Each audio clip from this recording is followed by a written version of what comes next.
I'm Joanna Garzilli, award-winning author and life coach. Welcome to the Looking Glass podcast. Yesterday, I was at a threshold. The way I experienced it on the page was one side was heaviness, darkness, and a multitude of negative feelings. And then I drew this line and I wrote threshold in all caps. And then as I started to imagine what it would be like stepping over that threshold, moving beyond that line, I saw an array of positive experiences and got to tap into feelings that I wanted to feel, but I hadn't yet the courage to go there. Sometimes a threshold, especially when you're being pushed and you know you're being pushed, but then you think, am I crazy here? Am I really being pushed? Maybe I'm just walking there, and it can feel like being at a precipice. I can tell you from my experience, and it's a little bit over the top and dramatic, but it's as if I'm going to be hurled to my death. Because there's a part of me, and I've talked with you about this before, that I thrive and get a high off of drama. And I'm well aware of that. And I'm trying to, or rather I'm focused on converting that drama and dysfunction into very creative, positively curated, creative experiences. That is what I'm feeling right now. So a couple of things that I would love to, just as we reflect together, to deconstruct this idea of stepping over the threshold. Sometimes we do it voluntarily. What comes to mind is getting married and being picked up and carried over the threshold. That's a tradition that's been around for a long time. Sometimes we can be pushed over a threshold. We can be dragged across a threshold. It's sort of like being dragged across the finish line is an expression. It could also be that one jumps, leaps across that threshold. And if we look at it from a more esoteric spiritual context, that moving across the threshold is going through the looking glass. You're moving into a mysterious place. And when I say mysterious, what I mean is attuning yourself to magic. And I don't mean manipulative, dark type of magic. What I mean is access to the parts of self and connection to people, places, and things.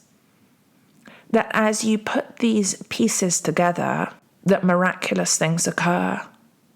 I shared a couple of episodes ago about how I felt like Humpty Dumpty, how I had been broken into pieces, and I have not been broken into pieces just once in my life, but multiple times. Sometimes because I've been tempted or delusional in some capacity and I have been shattered, and other times it's because I put myself in situations where I was the punching bag, and little by little a piece of me was broken off. But I love this idea of, if each one of us is broken in some capacity, it means that we have lived, we have experienced, we haven't just stayed in the cage, we haven't held ourselves back, we have spoken up for ourselves, that we've taken an action that is uncomfortable, and that me as a broken piece, you as a broken piece, someone else as a broken piece, And I don't mean that in a negative or weak way. What I mean is that there's a purity in that part of the self that is broken, that is shattered. Because then all the other parts that weren't working, that aren't serving you, that aren't serving me, have fallen away. So there is an innocence and a purity.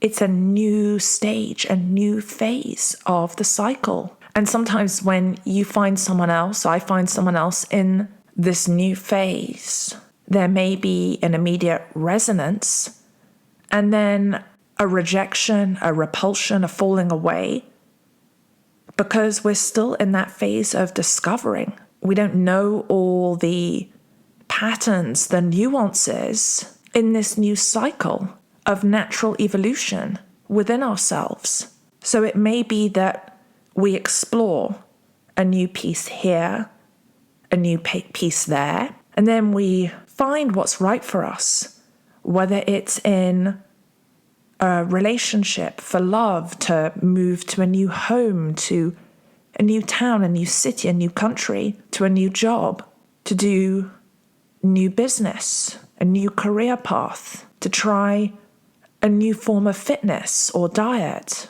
And something sticks because that's what you and I are committing to learn, to grow in the next phase of our journey. And whether it feels by the end of that cycle like it's worked out, that it's gone well, or it hasn't, just knowing that we're going to grow. We're going to get exactly what we need, because when we're focused on that purity of self, on whatever the positive attributes are that you want to experience, and I know that I want to experience, to feel worthy, to be valued, to be recognized, to be adorable, to be cute and pure and successful.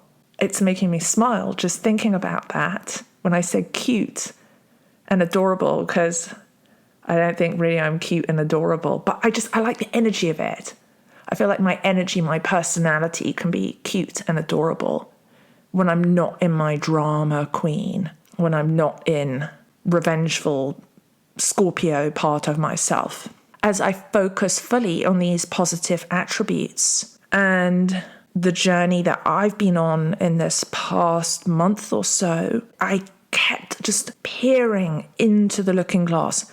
I kept tiptoeing towards it and then banging my head gently against the glass and saying, I can't break through it.